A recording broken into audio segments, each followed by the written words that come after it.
I'm Carol Woolton, the voice of jewellery. Welcome to If Jewels Could Talk. I'm an author and broadcaster, and the woman who initiated the role of jewellery editor at magazines like Tatler and Vogue. This is a podcast for everyone, for people who do like jewellery, for people who don't realise they like jewellery, and anyone intrigued by fascinating facts, new ideas and forgotten histories. So join me as I tell sparkly tales and meet all sorts of people, delving into 4 centuries of jewellery culture and investigate what's happening now. We are here today in London's Mayfair at the atelier of Glenn Spiro. We're in the most beautiful mid-18th century building that once housed the Royal Couturier Norman Hartnell. Glenn has recently celebrated 40 years of high jewellery flair and originality, and he's actually known for his non-conventional approach to the business, so we'll talk a bit about that later. Beyoncé says there's a bravery and modernity to Glenn's designs, and I've actually just owned up to Glenn now that some years ago, it was quite a long time ago, we were doing a big high jewellery story in Vogue, and I was working on it with the Krista de Souza, and I said to her, right, this morning we're going to go and meet the Simon Cowell of the jewellery world. And I only use that phrase because at the time Simon Cowell was the guy, and he was famed for having these really white teeth. And this was what we wrote in Vogue: an instantly likeable character with slicked back hair, chiclet teeth, and a vicious tan. Spiro has already attracted interest from the likes of Tom Ford and Tamara Mellon. That was when he first moved to this building. And it's kind of apt that he is in the building because he is basically a diamond dealer turned couturier. Glenn, thank you very much for hosting us. Thank you. What a perfect introduction. Thank you. You were happy we talked about your teeth. It was great. They're not really officially mine, actually. So what I wanted to know first from you is what sets your pulse racing? Is it the stones or is it the jewellery? Well, in answer to that question, what sets my pulse, I think it's not just the jewellery, because I think if you just focus on the jewellery, I think it's very, very hard to be a successful jeweller. So there's a lot of components around it that reflect the jewellery you make, as well as the jewellery. Mm-hmm. Whether it's the place you work, whether it's the way you present, whether it's the way you go somewhere and associate yourself, how you behave, how you conduct yourself, how you advertise, the whole thing is in a package. The jewellery is part of that package. By absolute chance, I seem to have a little talent at creating these pieces and this maverick way of looking at it, because I have actually no idea what I'm doing, clueless. And the truth is, as I said to my wife, I think maybe it's best I carry on doing exactly what I don't know what I'm doing, because at the moment, proudly, I sit here today in some difficult times, some great times, the world's up and down, and I think we're okay. And it seems to me people are still knocking on the door, and when I travel, people come and see us. And so I think we must be doing something half right. So it's not just the jewellery. I think that's really important, actually, for jewellers. It's not just the jewellery. Other things go around with it that I think that's really important, actually. And so it's a business of stones as well. Yeah, I think I think if you conform and you follow, years ago, before the rap and porn, all this stuff that blah, blah, blah, a man would pick up a stone and she's beautiful, isn't she? Right? And it's just that. It's taste. They literally picked it, looked at it, and they haven't looped it, they haven't done anything, they just put it in their hands. She's beautiful. So it's a sense. It's a sense of beauty and a sense of something lovely and the power of your own conviction, right? No difference to someone who takes a fabulous house. There are beautiful homes in London, Regency homes, these fabulous homes that 20 foot like we are in here. I've been into some of them that are just magnificent. They're just different. And it's a feel when you walk in. And it's a feel, you walk in, they think, geez, they have the balls to do this. This is unbelievable, beautiful, but still maintain the integrity of the building. But you walk in, why would you do that? And I've been to others where it's just god awful. But, and it's a big but, the person who made it god awful thinks it's fabulous.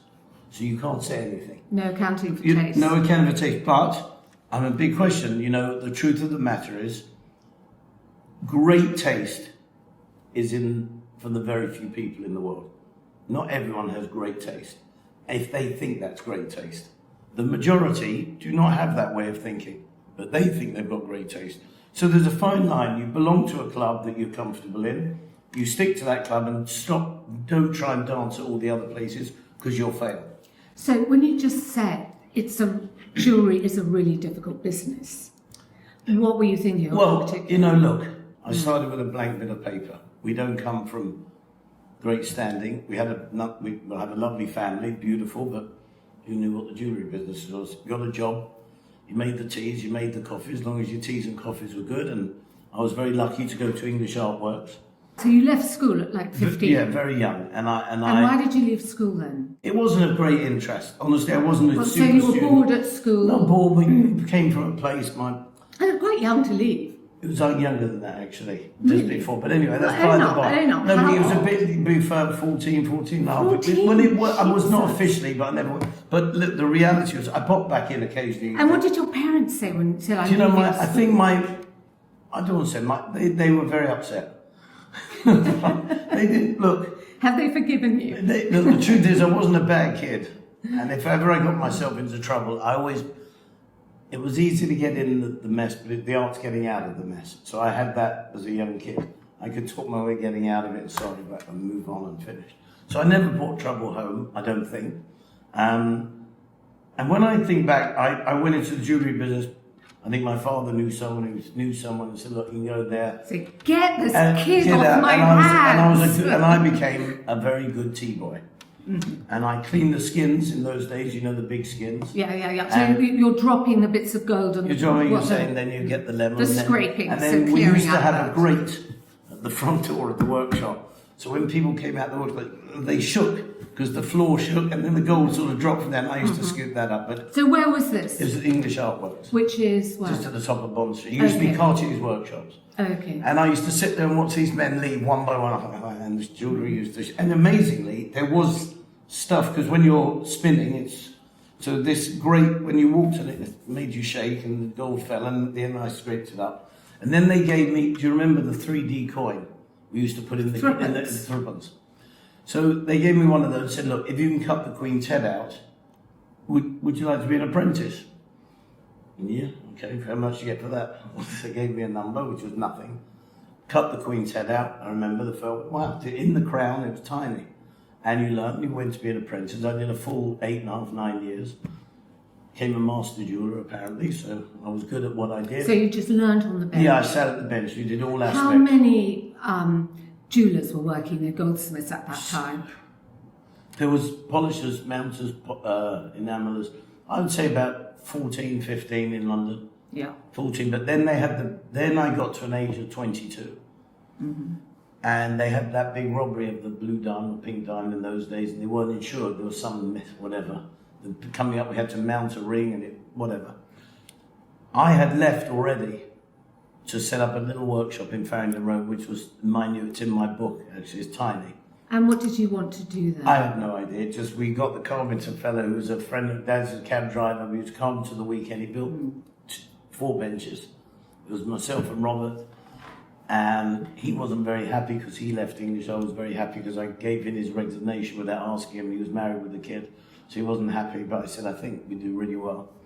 And we sat there looking at each other. Again, this phone's not going. I didn't know where to go. And I had a little bit of money saved. So I actually bought 2 items myself from my own company to tell him we got orders, just to keep him off my back. And we carried on. And then they had this rubbish. So we had the room next door. We put jewellers in there from England, the great ones, and said we could be a great workshop. And we went out to those days, you know, the Garretts, the Mappins, and the big companies up and down the country, the Wainwrights, and all those type of people. And that's Boodles. Boodle and Dunthorne, his father was great. That was one of my first great stories, actually. I mean, we made 3 rings. I went on the train. I went up to Liverpool, and it's the old school. You know, you're down there, he's up here in that long desk. What have you got? So I've got 3 rings here. So he gave me the rings. How much do you want? I think we said £8,000, £8,200. maybe we go in there. He used to have a boardroom behind with that door. They'd have lunch in there, and he went to the back, and he came back out, and he said, we'd like to buy all three. I went, what do you mean? He said, I'd like to buy all three. I went, okay. He said, may we give you a cheque? I said, I think so. I don't know. Can you? I think you can. And you keep them, yes. And he gave me a cheque. It was 8,000 and he gave me a cheque for £9,000. So I said, it's 8 days. He goes, not sure you're charging enough there, young man. I went, yeah, okay. That's so nice of them. Mr. Wayne might see, I'll never forget you. So did that. nice. And I went out and I made a complete fool of myself because when I left, as he closed the big electric door, I went out, so I went, and of course I heard this. We're rich. He went like this, he went, oh, hello, young man, you may want to move away from the camera and the elevator down. So I went, oh, sorry. And I left. Anyway, so there's excitement. There's your first thing. And learning immediately, and undercharging, well, whatever. You trust. you know what you did? I left there and went, shit works. It works. You make something, you can sell something and make money and they're so excited. you were selling ready-made pieces to brands. When I say, hold on, we made 3 rings. Let's not get over above ourselves. We did 3 rings. But what we did do with those 3 rings, funny enough, they were different. And my partner knows that Rob was up, says, do traditional. I said, oh, come on, I want to do, let's do something. I'm not saying they were as they were today, but they were a bit different. Yeah. And they bought them. I said, you know, there's something here. Because everyone did 6x1 clusters. You know, England was very, very traditional. Yes. And we stepped out the comfort zone. And we carried on building that little world until Mr. Ratner came along. And then we realised we were really needing money. So we made masters for Ratners and Samuels and Zales and all those things. We ended up making all those diamond rings for Ratner in those days, so that went to the back. We needed money. But as soon as I made money there, we always made couture pieces, things we liked, and I bought stones, and then I cut stones. So the Ratners was your bread and butter? Well, it came from nowhere. So, you know, when you've got a man that grew, Mr. Ratner, when he grew from 12 stores from his father who passed, and grew it to 2,000, it's very hard to say no when you're on that train ride, going, well, of course. But we did take the money and made cool stuff, like good stuff, hard to sell, but actually in a way I was quite proud that not everyone wanted it. So it became more, you seeked out the people who had the courage, the wallet, the conviction, the glamour, the confidence to wear it. And it started working actually. We had Robert Glenn, remember those, and they used to have little stands at Birmingham and then went to Paris. And actually, it was good. It was a small thing, but it was good. So where were you getting your inspiration? I tell you what we did. Same as I do today. I looked at the big brands, the old style. You add a bit, you look a bit, you try and adapt it in a way that, you know, we weren't as sophisticated as we are today. I think today, you know what, I'll tell you what, I think today we are leaders and then I was a follower. So I followed certain old trends but added. Today, I think we set trends and people follow us. Were you us. looking at how women wore jewellery? No, I never cared. I have never made jewellery for someone. I've definitely made jewellery for me. I've made it because if I like it, then I'm happy to put it in the safe. Well, shall I tell you what's really interesting about you saying that? Because I've always felt that you were a very feminine jeweller. Well, there's a feminine side to that. When I look at some of the other brands, and I can think, oh yeah, it's made by a man. That is made by a man. You know, that is very masculine for a woman to wear. And yours always have the feeling that it's made definitely for a woman. I see a woman, I see beautiful woman today not wearing jewellery. And I think there's something missing. I just look at it and go, you are so good looking and you're naturally beautiful and you're trying to be clever to wear nothing. But sadly, this tradition is far older than you. It's thousands of years. So as much as you're interested in the clothing, you've missed the belt and the shoes and the extra. That works. Because a woman with the right thing, you go, wow. I don't know why. I can't. The same as makeup, I guess. Some people go out without makeup. A little touch here and there, I don't think is so terrible. I think there's a reason for it. It's been going for thousands of years. Well, you've just got this feminine flair in your design. Well, maybe. I genuinely, I don't love the jewellery business as such because I think it's more, it's today especially, it's become a business rather than an art. I think it's run by a calculator and a balance of sheets. I think all the great jewelers are not jewelers anymore. They're corporations, and they're fantastic. I wish I owned some of them, but I don't. But I think they've lost. I think it's very important, what do we sell? And they're desperate to know that something's sold. I, on the other hand, get really pissed off if I finish something that I love and someone goes, I'll have that one. Okay, right? And I promise you, on Monday, I just sold something that I've just finished. It is really out there. I'm going to show it to you because I've fallen in love with it. It's a lovely old stone that I bought years ago. I love to buy gems. Yes. It's a lovely old cognac, a fabulous cognac. I didn't expect the girl, my lovely girl, to take out the safe. They go, that is beyond. And I'm looking at her with these dead. She goes, what the fuck? I went, why? He goes, I'd like to buy that. So I said to him, look, I will give it to you. Can I give it to you in May? He said, but you can wear it for the birthday the week, but I'll need it back. I want to live with it a little bit. He went, okay. I didn't do it for any other reason. I actually really want it around me because I think it's really cool. And to be honest, I like to show it. I like to show people what I did. It's a special thing. So I do think I'm doing it for the right reason. Do you feel you're competing with the big brands? No. I think when I speak to the big brands, and I know them, because you used to sell. Yes, and they come here.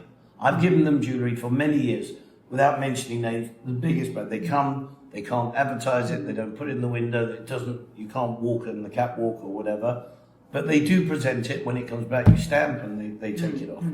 But it's stuff that they would never make, because if they had to put money in the swear box, it would cost them a fortune of how it goes wrong, and you have to. It takes time to make this stuff, and sometimes you've got to be willing to go, leave it there. Leave it. Just, I'm not in the mood. I don't like it for the minute. Just leave it because it's going wrong. And sometimes you come back somewhere and it's, okay, I feel a bit better. The music's playing. You're in the mood and you start again. Where did you get it all made? Everything's in Geneva. I've been there over 35 years, and it's just. Well, firstly, from a business perspective, blah blah blah. Geneva was fantastic. Shipping goods, it was so easy. Today it's different. The lake I love. The air I love. I actually love coming out the airport, that cold breeze, and I go, you know what, I actually really like it. Sometimes when I leave my hotel, which I stay in the same hotel, Beau Rivage, for 40 years. There's a bench just outside, by the lake. I literally, an hour, I go and sit there, get a coffee, and sit on the bench, just look at the lake. It is like a spa. It's like, it feels great. There's something quite calming about being in... well, it's very quiet, Geneva. It feels good. It feels the right place to create lovely things. There's no traffic as such in the middle. You can walk, you can breathe. The people are around. It's the old school. There's amazing things there that come to your desk that wouldn't normally come to London. London's a big city. That's a province that's just super chic and quiet and lovely. And we've become, arguably, one of the top people there making special things, which I like. When you've got your little workshop in Farringdon Road and you're building up, you gradually go to more and more brands to sell your pieces. We build up jewellery. Gerald Ratner came along, that completely overtook the high end, and of course we went with it. Unfortunately, the famous comment, which we sell crap. Well, some people in different parts of the world may not know this story. One of the most powerful jewellers in the world was Mr. Gerald Ratner. Yeah. Over 2,000. He started with 12 stores. In fact, I'll tell you a little story. I went to see him once when he first took it. In his little 2-bedroom apartment, he had a big glass window, which was the window of his dad's store. He said, I've got a great idea. Dad's giving me the store. He's not well. He said, I want to get rid of everything. And he had New Line, NU-LINE, discontinued, and sale. And I said, well, he said, 3 stickers, we're going to do those. And he did it. And they started growing, as you know. And they grew to over 2,500 stores worldwide. Zales at one time, Signet, of course, in those days in America. Enormous numbers. And then one day at a AGM meeting... He was being given an award, I think. He was given an award. He stood up there and he just stood and said, look, how is it you sell more jewelry than any? He said, look, so he said, we can sell a 6x1 saffron diamond cluster cheaper than the smoked salmon and cream cheese cucumber in Selfridges. We basically sell crap. And he used the word crap. he used and the word that crap. was his business over. You know what's funny? I remember I used to play sport. I played football when I was a kid. And I'll never forget someone crossing the ball and they went, oh, that's a rat in the ball. And I went, oh, that's the end of that then. And I'll tell you the best thing that you may not know. That was happened in October of that year.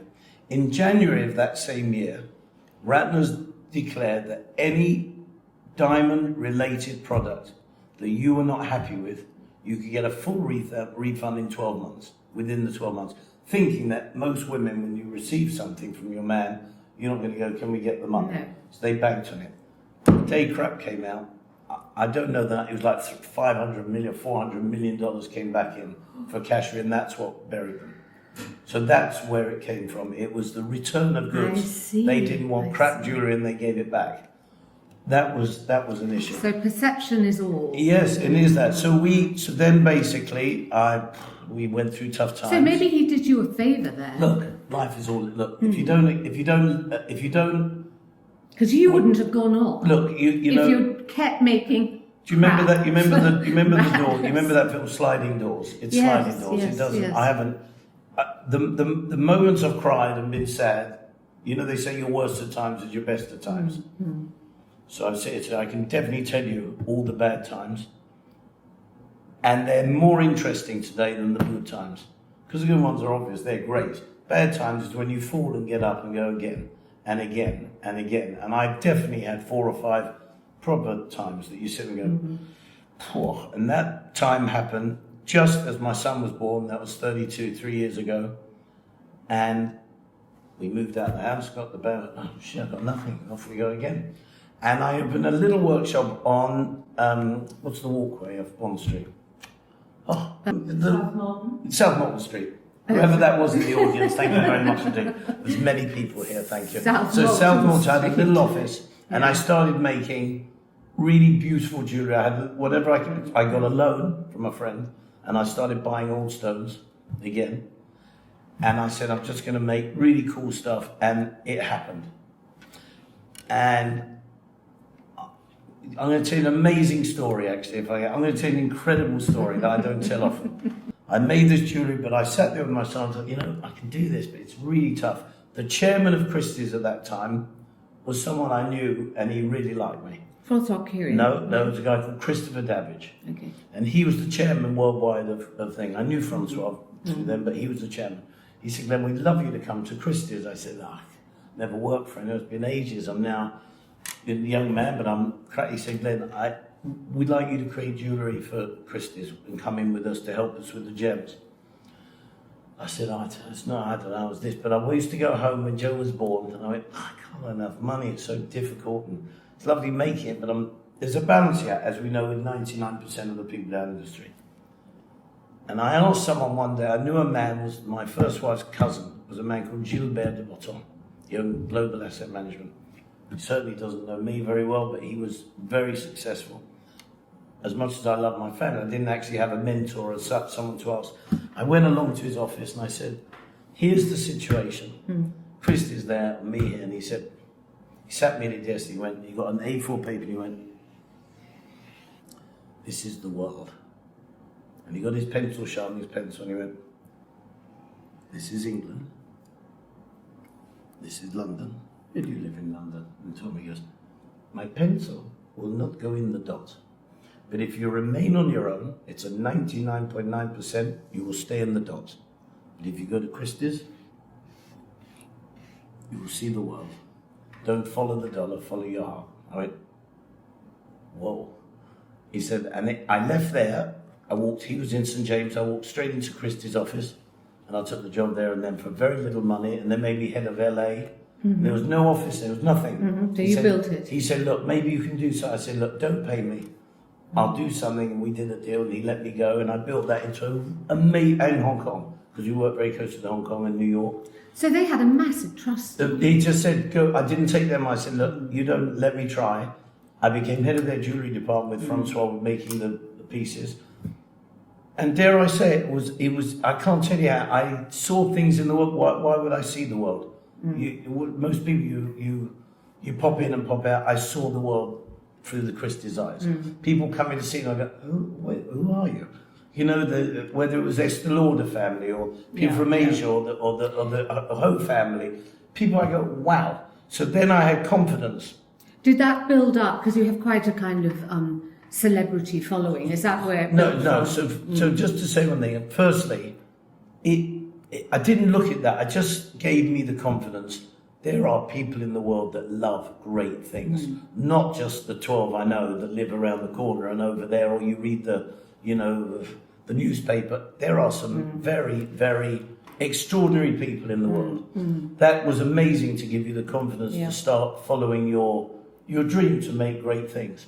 And then when I left Christie's, because I wanted to live back in London, I miss London. I came back 20 odd years ago. I decided to create things, but I never had a mailing list, didn't have any, not one of them. Not one. Not because I shouldn't have done, I actually forgot. It's the truth to be told. But the truth is, I think I've really done everything in my own way. And I think I wanted to be real. I didn't want to be a jeweler that needed to sell. I wanted to be me. And you know, it's a great feeling, actually. I said to my son, actually, not long ago, I said, you know, I've only ever felt really successful the last 5 to 8 years. And because I'm me, I don't care, because I think I'm an all right guy. I think I'm honest. I don't know anyone a penny. Everything's paid for. Every single thing is the stuff that me and my team have put. It's not just me. I'm not a designer. I'm a creative director. I will sit here and I scream and shout if I can't get my point across, but I know what I want to say. And it's lucky I've got a few people around go, look, he wants to do it. That's it, that thing. And it comes out how I want it. So you don't draw? No, I don't draw, but I do wax. I do wax sometimes, yeah. But I know my stones. I think my son and the team will tell you, when I see something, I go, I've paid world record prices. Then you go, why? Because I love it. I don't care. I don't care.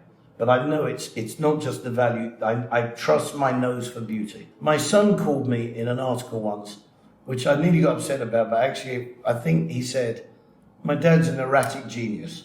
Do you know, actually I think, I don't want to say I'm a genius, but I do think, when I look at my boxes and the jewellery that comes out, I think, gee, why would you make that? It's not, no one wants it, but until they see it.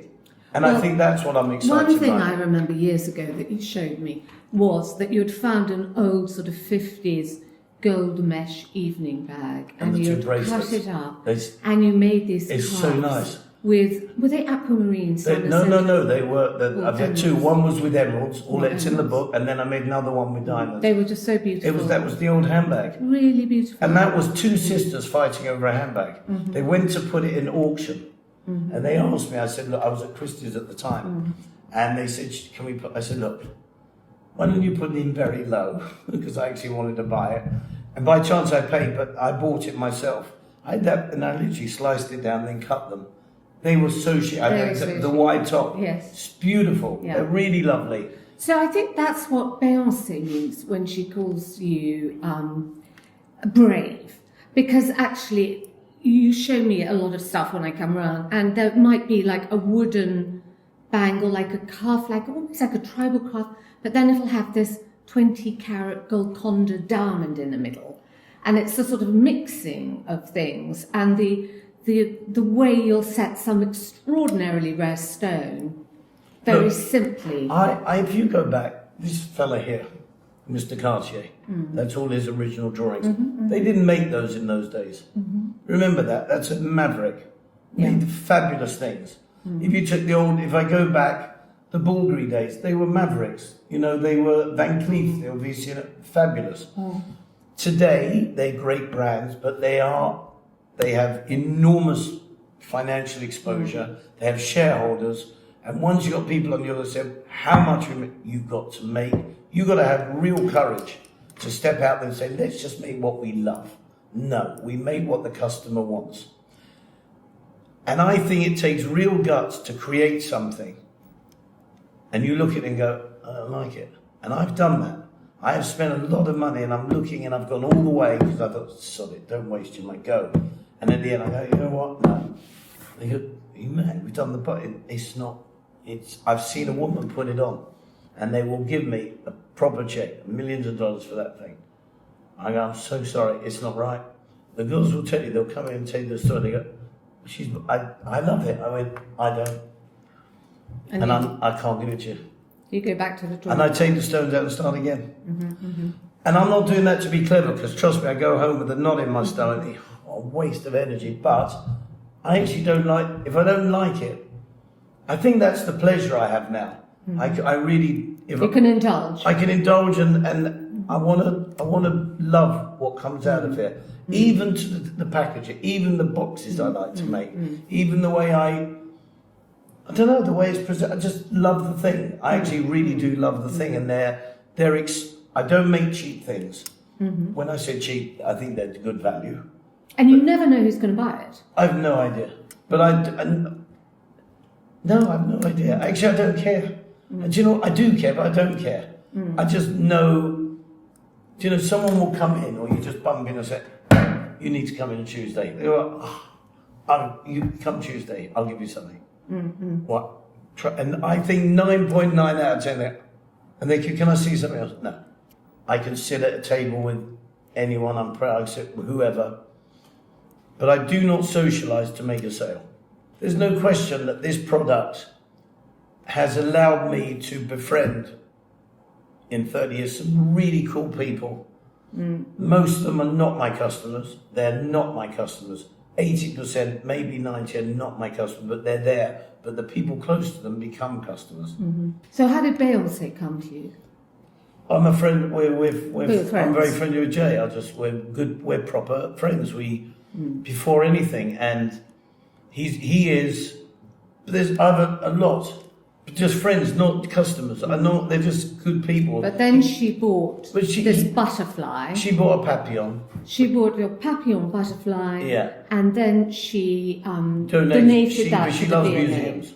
Loves. Yeah. So she donated it to the V&A. Yeah. I said I'd cover it in Vogue. And actually, I don't know whether you know this, it was very funny, because we shot it in a studio, and the curator at the time at the V&A, Richard Edgecombe, had to bring yes. He had to bring it very carefully to the studio. Now, Richard Edgecombe, for anyone, is exactly what you imagine a museum curator to be like, because he's lives, breathes academia. He literally lived in the eaves of the V&A, working all the time, and just a sort of brilliant man, but not one that you'd expect on a Vogue shoot. So Richard came, we were talking about the butterfly and shooting it. And he said to me, Carol, I do believe that it was owned by someone called JZ. And I said, Richard, I think it's JZ. He was really nice, actually. And I can't say I'm not proud to have something there, and I've been asked for a few other things, which I haven't done because...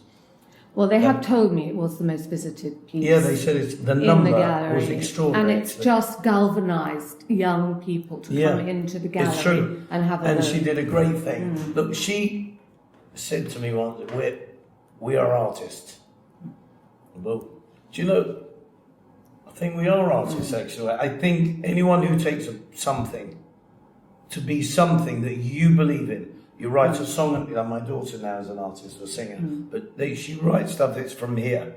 This stuff here is no question here. I don't lie, but it's from here. Because I know it and I love it, and I don't know the historic stuff. I read it and I forget it very quickly because I keep looking at the colours. My son is knowledgeable of so much more than me, but I just know my nose is good. Not physically, but my nose is good. I look at it and it just, I don't know, I looked, it didn't come by mistake. Well, what we forgot to say about the Beyoncé piece was that it moved. So the wings There was a moved. mechanism, but that was my daughter, by the way, in Saint-Tropez, went to a flea market. There was something moving. And I'm watching it, I said, can I borrow that? She went, well, you can buy it. She just bought it. She like you can buy it because I'm not doing it. I went, okay. And we took it apart and then we made that mechanism. That mechanism is perfect. I love that stuff, but I've now moved on to a much more sophisticated, smaller group of really cool jewellery. And I'm going to dare to say that the materials of the old world that we make today, without question, I have the pleasure of having my son work with me. He introduced me to things where I was collecting artifacts. He actually put them together and added to those artifacts. And so these are ancient These are pieces absolutely of ancient. stone. We've had these from Mesopotamia, Yeah. from Baoli, which is African, 17th century. And the original idea, which was maybe my son's idea originally, let's make a boutique line with these things that are more affordable. Mm-hmm. And I said, no, it's not that people don't want to spend money. If you go out today and you want to buy yourself a blue suit or a blue dress, you say, I'm spending £1,000 on a blue suit or a blue dress, and you come home with, you found one you really like at 150, you are not happy because you set your mind up, it can't be the same. So we've created jewelry with real gems, real stones, with these artifacts that when someone puts it on, firstly, I think styles change. The big Winston era, sorry, Mr. Winston, but big stone diamonds, we have great stones, just in white with platinum, it seems to have passed a little bit, but it doesn't mean diamonds are out of fashion. Great stones are fabulous, pinks and blues, but they're in woods and they're in materials and they're in bronze, and there's a more ethnic-y style, a more chic style where you can go out and go, wow, this drop-dead necklace. And they go, but it's cool. When I've got this stuff, do you know sometimes we pick up things and I'll go, I've had stones that are not good. So you feel it? I have had a stone that's not good. It's a lot of money, has never gone anywhere. It's in Geneva and I don't like it. I loved it in the picture. I bought it from a picture. I knew the stones through the glass and I bought it blind, and I own it for nothing. Nothing. It's a lot of money, but cheap. But I don't like the stone. So you feel it's past life? Every time I put it somewhere, there's something not. I do believe in energy. I do believe in. I've had stones that just joy. And so when you go for materials of the old world, where do you find these Mesopotamian look, agates? now again. Do you travel to find them? Yes, and look, it would be if you bought special furniture. Once in a while, people see you buying that type of furniture. It's amazing how your hello, we have some. People do find who's in the market to buy. We're now probably one of the main people buying these things. I know people that have bought it, that I bought it from them, because they go, I just don't know what to do with it, actually. I go, well, what did you buy it for? I don't know, I saw you know what it is. And I looked at it with a white gold chain now and went, it's not what it's for. So I think it either fits in with your thing or it doesn't. And it's sort of in the same frame as when Cartier were setting all the old Egyptian artifacts. It's definitely that, and it's also in the same frame as Bulgari when they made the Roman coins. Do you remember that was? I would go as far to say, and you'll know much more than I, please don't take this the wrong way, but I think, I don't want to be a bragger, I think what we are doing now with this collection, I'm going to show you something. Yeah. I would go say in the 30 years I've been in this business, I think it's one of the greatest collections coming through. I'm not joking. I swear to you, I look at it and go, it's really, really good. It's just so good. I think the first time I saw it was a few years ago in New York, and you were at the Mark Hotel. Yeah. And I think, did Gwyneth Paltrow wear it? Yes, she wore those old, yeah. the beautiful earrings. Look, you're leaving, so I'm going to show you. How important, actually, because that was the first time I saw it, and you had that long piece of carnelian. Yes, the yes, carnelian. So there you go. Absolutely how lovely beautiful, was that? Beautiful. But how important is it that someone like Gwyneth Paltrow wears it? Or It's is hers. that... I know, but is that important, the red carpet? Look, we don't lend anything. No. I don't lend any jewellery, not for any other reason that I don't have to do the paperwork and I don't want to chase people. And to be honest, if you make something sensational, like this I'm going to show you, and I lent it to someone, it would only be for marketing, and I presume your name getting out there more and more. I only need 40 customers. I can't do any more than that. How many pieces do you make a year? 150, 200. We sell a lot of stuff. Can I tell you, we punch way above our weight. So I'm going to show you something beautiful, may I? Yes. So this is called the Baoli Dream. So this is just finished, if you can see. So just to give you an idea. So these are all very, very ancient turquoise beads. You need many more to finish at this. So that is collecting, bit by bit by bit, bags and bags and bags and But bags. they're graduated as well. So then you look at the finish.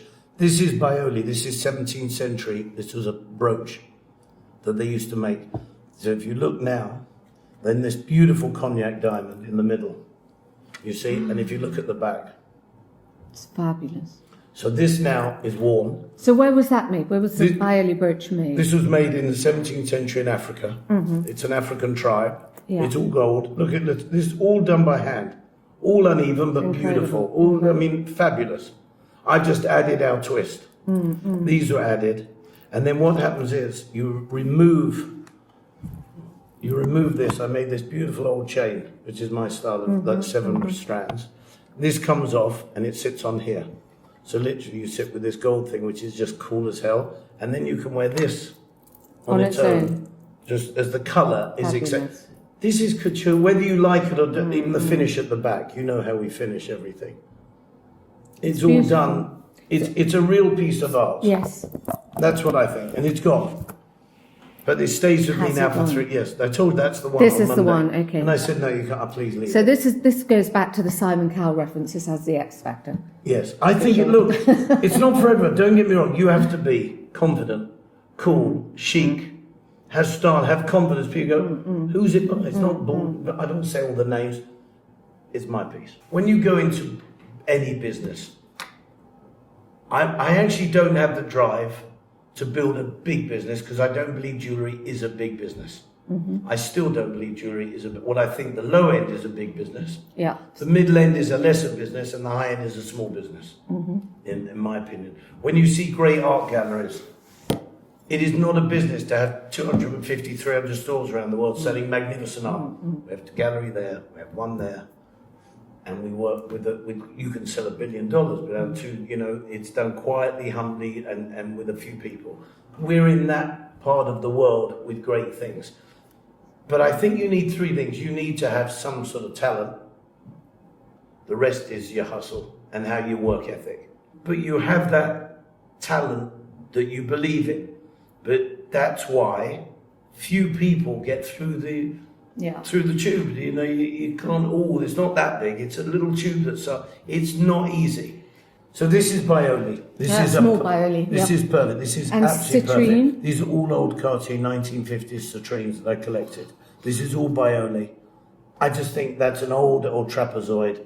That's just, instead of, more looks will come to that today than the other side. Do you know what that was symbolic of? No, there used to be lizards and things that I've got. I don't know if they're here. I think there's one here actually with the lizard.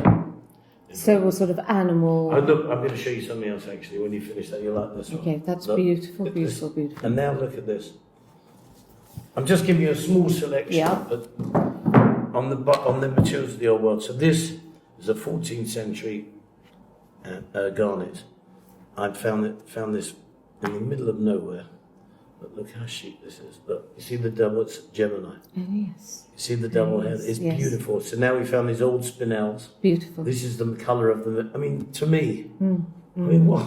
That to me is jewellery. You see that on a woman in a beautiful cream dress sitting around as a choker. You want to know more. You want to know and say, my God, what are those? You've got 2 daughters or something. I think that's a piece of art. It's very light as well. Yeah. I mean, I can show you ends on. I'm just giving you a... I know. So what comes after materials of the old world? Well, we have some, but the truth is, I've got a little bit of an ongoing argument with my son now, because my son has another idea, which I get it. I'm not going to say what it is. It's more futuristic. But I don't think we've scratched the surface with this yet. I think it would be a terrible shame to stop what we're doing, because I think we've just started. You've seen the book, materials. They're cool stuff, and we haven't gone anywhere. We got 3 hours, you said, hasn't it? Very quick. So this is all a collection of vivid cognacs, and this is in black and silver and titanium. So it's the wings. So if you look on the ear, it sits. You see the colour on there. It's very nice on me, don't you think? Brings out your teeth. Of course, it's you should the other teeth. I follow on Instagram some people who are really successful, who come, whether it's in sports, whether it's, I've got this guy that Rich Paul a guy in basketball who's a basketball agent from the streets. He's LeBron's. They grew up together from nothing. Probably arguably the biggest agent today. Another guy, Ruben's got this company, Fanatics. I just, how do you build this monsters up? You know, are we successful? Yeah. I look today, I'm successful. I have a different life to my parents. I think that, you know, we have a different life. Not, is it better? It's just different. It's a different life. We're successful in what we do. I think you need to not follow. Most people today, I think, when you get a job, you do the job and you do exactly what you're told to do. Some people, though, step back and go, but hold on a minute, hold on. If we do it that way, we might get there quicker and be able to do two things at the same time. Most people look at the time and go, I start at 9 and I leave at 5. And that's what I'm supposed to do. 1 o'clock is lunchtime. 3 o'clock we have a cup of tea. There's nothing wrong with that. But some people, like a Ronaldo or a Messi, they get there at 8:15 in the morning, not 9 o'clock. And then when everyone leaves at 4, they seem to stay till 7. You know, I think it's that extra mile of hard work, extra mile of perfecting whatever little talent you've got to become a great talent. Finding a way to get from here to there when they say you can't, but you can, because you can go that way backwards and come back this way. Find an answer to a problem. Just going there for 1,000,000 hours, I don't think that makes you successful. It just means you haven't got anywhere nicer to go and you want to stay there. But a reason for staying. Yeah. You want to stay in that, you want to do something. I want, you know what? I'm going to answer the last email. Yeah. Why? Because the morning they get up, in the morning, that person will have the answer. They have to wait in America till the next day. I want to have it today. There's no definitive, oh, how do you do it? Believe in yourself. Crying is good. And also it doesn't happen immediately. No, by the way, You have to... I just told you I'm 62 and I've been successful for a fairly long time, but I've never felt successful. And I swear to you, only the 5 to 8 years I go, you know what, I have done it. I actually, that could be the problem here actually, because now I'm looking, thinking, what next? I know I love materials. I mean, that stuff there really excites me. But you do get someone go, okay, what next? Your mind's always challenged. But I think that thing challenged me. Getting it right with my son, making sure we can build this together, me learning from him, because it's not easy, I'm sure, working with your dad. You know, I'm not an easy guy, but I'm trying to be better and to do it right in some way. Just life, you just go through the motions of life. You just want to do, and he said that naughty word again, stuff better. You want to do stuff better and find a way. And I think if you make sure you surround yourself with really good people that are better than you, your game gets better there. You know, if you play a guy at tennis and you beat him 6-love, 6-love, 6, and then he's 6-1, 6-2, he's getting better, you're getting worse. So you be the 6-love and get your game better. That's what I think. Better. Get your game better by people who are better than you, and you look at them and go, actually, that's good. Because the other ones are more exciting, but they're good. So you have to have that balance, I think. Well, thank you. Thank you for sharing that, Glenn. Thank you. The world according to Glenn. Well, I hope that's not the wrong way. Do stuff better, and we'll come back and see what you do next. Thank you very much. And I'm very proud after all these years you came here to say hello. I really appreciate it and do this thing with me. Thank you. No, thank you, Glenn. Thank you very much. Another mark of success. Look, Carol's here. Yay. And thank you to our audience. I know. Everyone there. Thank you very much. Thank you very much. Thank you. Ciao, ciao.